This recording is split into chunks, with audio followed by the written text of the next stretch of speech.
सुनते आज्ञा परिचय देवे उमेश स्वाई मार्सेर लुगा व्यवसाय कौन रही अभियोग आप जिलापाल कार्यालय आसुँच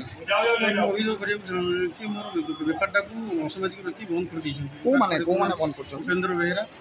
नाम उपेन्द्र बेहेरा राजकिशोर बेहेरा कौन रही कारण बंद कर कारण मुझे सुध आकार पैसा आनी जोटा कि ठीक भाव दूसरी मास 35 सुध नौ बहुत मांदावस्था तो मुझे पारे मुझे अवस्था मो स्त्री जो आक्रमण कर रायपुर जाती माल पाई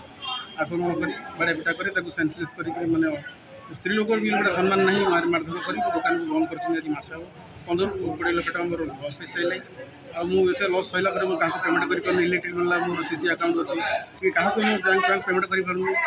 मो कार लोन अच्छी किसी क्या दे पारूँ जहाँफल कि मुझे हारी जाइए ए विषय आप थाना अभियोग कर थाना अभियोग थाना मो कथा शुणुना कौ थाना कथा शुणुची मो कथा कौ थाना अभियोग से थाना अभियोग कर पुलिस पदक्षेप ग्रहण कर मत बसैक गोटा खाली गोटा मन जोटा साटिस्फैक्ट नुह से गोटा जबरदस्ती लिखी दूसरी गोटा बंड लिखी दूसरी ये दिन पैसा दे तो मो कथा कि शुणुना कि अब आप कौन चाहते बर्तमान मो दुकान खोलिले बेपार खोलिले मुझे पैसा सुझा समर्थ हेल्ली ना दुकान खोली प्रशासन बसली आत्महत्या